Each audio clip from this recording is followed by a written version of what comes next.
Use built-in options in FrameMaker to share files with your team or just yourself. FrameMaker has two different ways to gather files for archiving, versioning, or for sharing with a group.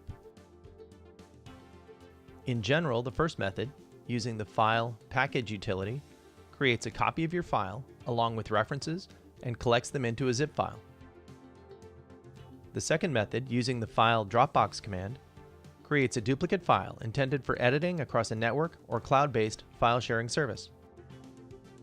While this sample file is available in your FrameMaker install directory, if you want to follow along on your machine, you'll either need to run FrameMaker as administrator, or you'll need to copy the files to a directory where you have write access, like your Documents directory or the desktop. Here's a deeper look at each of the options available. I'll demonstrate the Package command first. The Package command writes another copy of your FrameMaker content to a specified directory, and includes copies of files placed by reference within the document. However, files outside the folder containing your FrameMaker file won't be included.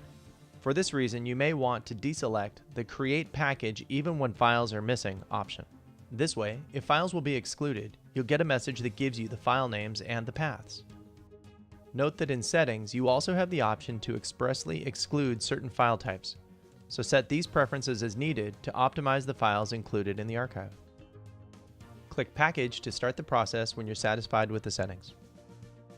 Here's that dialog box telling me that I have two files that are outside the parent directory for this FrameMaker file. I did this on purpose so that we could look at the dialog. After packaging, the file and graphics are collected into a single zip file. Inside the zip file, we've got a copy of the FrameMaker file and any files or structure related to the placed graphics within the file. If you're looking to archive or hand off a project to another group, Package may be exactly what you need.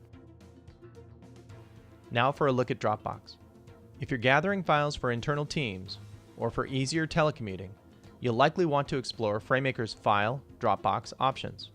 Before running that command, however, go to Edit, Preferences, Dropbox to set options. Select the folder that you'd like to use for storing your shared projects, and set the checkboxes as needed. Here's a side benefit of the Create Folder Structure for Dependencies option. The original folders and paths for your placed images get recreated, which can be useful for identifying hard-to-locate graphics files. Note also the Delete Files from Dropbox after copying locally option. I'll get back to this later. Now I'll save the general description file with this feature by going to File, Dropbox, Save. I have a Save to Dropbox folder and Save to Dropbox folder with Dependencies option. Save to Dropbox creates a copy in the location specified in the preferences, but it doesn't need to be a Dropbox location.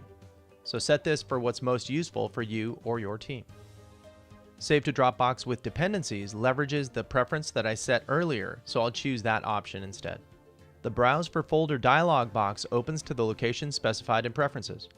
That's where I want the file, so I'll click OK, and also OK in the confirmation dialog. And there's our file. Unlike the Package command, because FrameMaker saw file locations outside the parent directory, it's mimicked this structure and placed the files as needed for our general description file. When working with files opened from the Dropbox Open command, in other words, opening files in our Dropbox location, you also have the option to save locally or save locally with Dependencies. Recall the preference we set earlier. If you save locally or save locally with Dependencies, this option can remove the copy in Dropbox automatically, helping you with administrative tasks.